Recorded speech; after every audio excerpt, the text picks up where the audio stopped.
neurosequential model in education is basically it's an approach that brings certain core concepts about the way the brain works into educational settings. Now, that it's interesting that it's been framed as a trauma-informed approach, which it is, but the reality is it has universal application across the entire spectrum of children, whether you've had no adversity or a lot of adversity. And, they're really teaching people about how the brain processes information, what are the circumstances by which we learn optimally, what are the most effective ways to shape behavior. Things like that are universally applicable, and that's kind of what we do with this model. One of the things that we teach with the neurosequential model is a very simple way to think about this. And it basically is that in order to get to the cortex, to be able to reason with somebody, you first need to be connected with them in some way, relationally connected. And so that's kind of the middle part of the brain. But before you can sort of effectively connect with somebody, there has to be at least a minimal degree of regulation. So a very dysregulated kid who's afraid is not going to be able to successfully be engaged. And if you can't engage them to sort of be with you in this moment, they're certainly not going to be able to cognitively learn anything. So we talk about this sequence of engagement: regulate, relate, and then reason. And one of the things that we see that happens all the time, both with parenting and coaching and teaching, is that all too often we adults try to reason with somebody before they're regulated. And of course, that never really works. I mean, all of us, probably had the experience of somebody, coming up to us when we're sort of frustrated and saying, calm down. And as you well know, that very rarely works. In fact, it usually escalates you, makes you feel even more dysregulated. So the fundamental principle of this neurosequential model is to appreciate that the brain is involved in learning, the neuro part. Sequential is that the processing and development of the brain is sequential.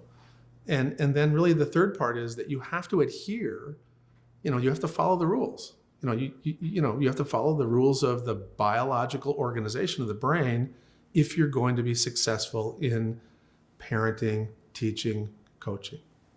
I think one of the most important things that educators need to understand about the brain is the way the brain processes incoming information.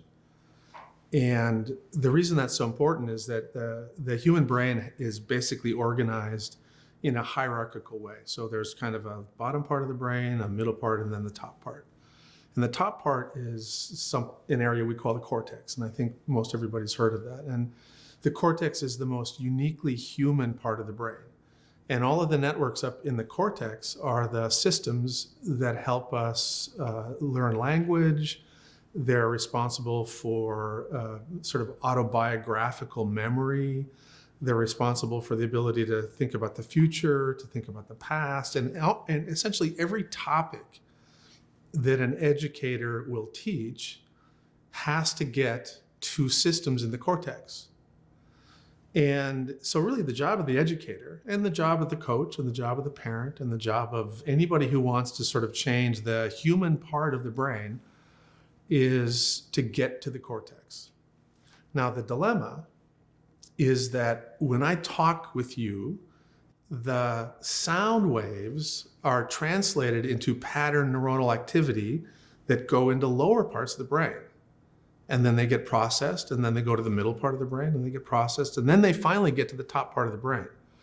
And so you don't automatically teach by having a really good thing in the teacher's cortex that immediately gets into the cortex of the child.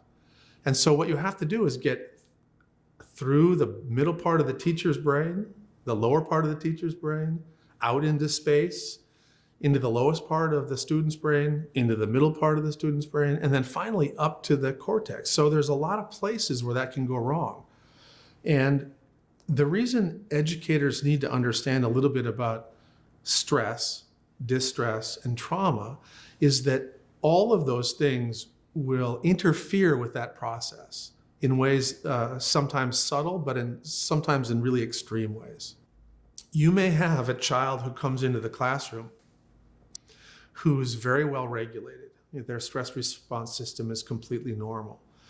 And what that means is when they're sitting and listening in a classroom that's predictable, consistent, the teacher's kind, and their cortex is open for business, which means that the teacher will successfully be able to get through sort of that, that obstacle course to get to the cortex.